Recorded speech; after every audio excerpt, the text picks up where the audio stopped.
Assalamualaikum warahmatullahi wabarakatuh. Salam sejahtera untuk kita semua. Om Swastiastu, Namo Buddhaya, salam kebajikan. Halo semuanya. Pada kesempatan kali ini, kelompok kami akan membahas tentang asas-asas hukum Islam. Sebelum itu, kita ketahui dulu pengertian asas-asas hukum Islam. Asas-asas hukum Islam merupakan prinsip-prinsip dasar yang menjadi landasan dalam pembentukan dan pelaksanaan hukum dalam agama Islam. Nah, untuk mengetahui penjelasan lebih lanjut, ayo kita simak video yang berikut ini. Dalam mempelajari hukum Islam, terdapat asas-asas umum hukum Islam. Asas-asas umum hukum Islam terdiri dari yang pertama yaitu asas keadilan. Asas keadilan merupakan sistem hukum Islam yang menekankan pentingnya perlakuan yang adil dan seimbang terhadap semua individu tanpa memandang status sosial, agama, ras, dan gender. Yang kedua, yaitu asas kepastian hukum. Asas kepastian hukum merupakan prinsip yang menekankan pentingnya memiliki aturan hukum yang jelas, pasti, dan dapat dipahami oleh semua individu dalam masyarakat. Yang ketiga yaitu asas kemanfaatan. Asas kemanfaatan merupakan prinsip yang menekankan pentingnya memperhatikan kemanfaatan atau kepentingan umum dalam pembentukan dan penerapan hukum Islam. Yang kedua, asas-asas dalam lapangan hukum pidana. Asas-asas dalam lapangan hukum pidana, hukum Islam antara lain adalah yang pertama, asas legalitas, yang merupakan prinsip yang menyatakan bahwa seseorang tidak dapat dihukum kecuali jika perbuatannya melanggar ketentuan yang jelas dan tegas dalam hukum pidana yang berlaku. Yang kedua, asas larangan memindahkan kesalahan kepada orang lain, yang merupakan prinsip yang menyatakan bahwa seseorang tidak boleh menyalahkan atau menyerahkan tanggung jawab atas perbuatannya kepada orang lain yang sebenarnya tidak terlibat dalam perbuatan tersebut. Yang ketiga, asas praduga tak bersalah, yang merupakan prinsip yang menyatakan bahwa seseorang dianggap tidak bersalah sampai terbukti secara sah dan meyakinkan bahwa dia bersalah melalui proses peradilan yang adil. Yang ketiga adalah asas-asas dalam lapangan hukum perdata Islam. Dapat kita lihat seperti asas kebolehan atau mubah.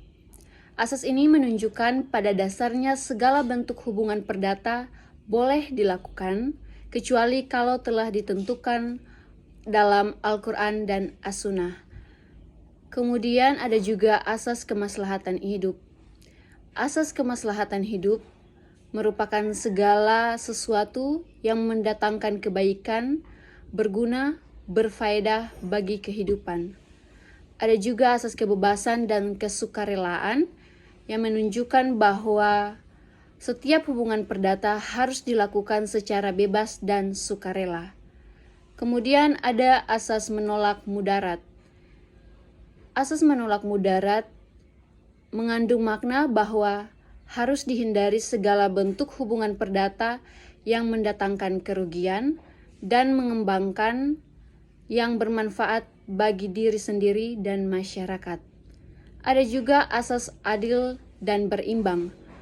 Asas adil dan berimbang mengandung makna bahwa hubungan perdata tidak boleh mengandung unsur-unsur penipuan, penindasan, pengambilan kesempatan pada waktu pihak lain sedang kesempitan.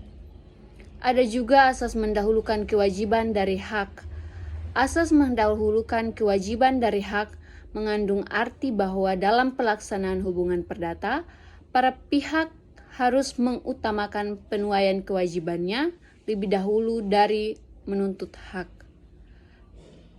Kemudian ada asas larangan merugikan diri sendiri dan orang lain. Asas ini mengandung arti bahwa dalam pelaksanaan hubungan perdata tidak boleh merugikan diri sendiri dan orang lain.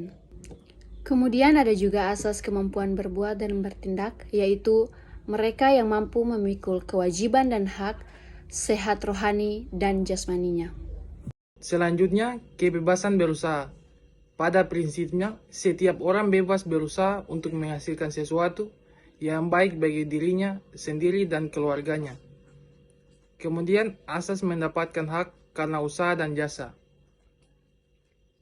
asas mendapatkan hak karena usaha dan jasa seseorang akan mendapatkan hak, misalnya berdasarkan usaha dan jasa, baik yang dilakukan sendiri maupun yang diusahakan bersama-sama orang lain. Usaha dan jasa haruslah usaha dan jasa yang baik, yang mengandung kebajikan, bukan usaha atau jasa yang mengandung unsur kejahatan, keji, dan kotor. Kemudian, asas perlindungan hak. Asas perlindungan hak mengandung arti bahwa semua hak yang diperoleh seseorang dengan jalan yang halal dan sah dan harus dilindungi. Kemudian, asas milik berfungsi sosial. Asas ini menyangkut pemanfaatan hak milik yang dipunyai oleh seseorang menurut ajaran Islam. Hak milik tidak boleh dipergunakan hanya untuk kepentingan pribadi pemiliknya saja, tetapi juga harus diarahkan untuk meningkatkan kesejahteraan sosial. Selanjutnya, asas yang beretikat baik harus dilindungi. Asas ini berkaitan erat dengan asas lain yang menyatakan bahwa orang yang melakukan perbuatan tertentu bertanggung jawab atau menanggung risiko perbuatannya. Kemudian, asas risiko dibebankan pada benda atau harta, tidak pada tenaga atau pekerja. Asas ini mengandung penilaian yang tinggi terhadap kerja dan pekerjaan. Berlaku terutama di perusahaan-perusahaan yang merupakan persekutuan antara pemilik modal dan pemilik tenaga kerja. Selanjutnya, asas mengatur sebagai petunjuk. Asas yang menyatakan bahwa ketentuan-ketentuan hukum perdata kecuali yang bersifat ijbari, karena ketentuannya telah kati, hanyalah bersifat mengatur dan memberi petunjuk saja kepada orang-orang yang akan memanfaatkannya dalam mengadakan hubungan perdata. Yang terakhir, asas perjanjian tertulis atau diucapkan di depan saksi. Asas ini mengandung makna bahwa hubungan perdata selayaknya dituangkan dalam perjanjian tertulis di hadapan saksi-saksi. 4. Asas-asas hukum perkawinan. Dalam ikatan perkawinan sebagai salah satu bentuk perjanjian suci antara seorang pria dengan seorang wanita yang mempunyai segi-segi perdata, berlaku beberapa asas, di antaranya adalah 1. Kesukarelaan, 2. Persetujuan kedua belah pihak, 3. Kebebasan memilih, 4. Kemitraan suami istri, 5. Untuk selama-lamanya, dan 6. Monogami terbuka atau karena darurat. 5. Asas-asas hukum kewarisan. Asas hukum kewarisan Islam yang dapat disalurkan dari Al-Quran dan As-Sunnah, seperti yang disinggung di muka, diantaranya adalah 1. Ijbari, 2. Bilateral, 3. Individual, 4. Keadilan berimbang, dan 5. Warisan sementara karena kematian. Dari penjelasan tadi, dapat diambil salah satu contoh kasus terkait perkara cerai talak yang diajukan di Pengadilan Agama Kabupaten Kediri dengan alasan yang dituangkan dalam gugatan tersebut ialah karena selama menikah belum dikaruniai keturunan. Dengan pertimbangan hakim dalam memutuskan perkara cerai talak dengan alasan tidak mempunyai keturunan serta implementasinya dalam asas-asas hukum Islam menggunakan asas keadilan pada perkara tersebut.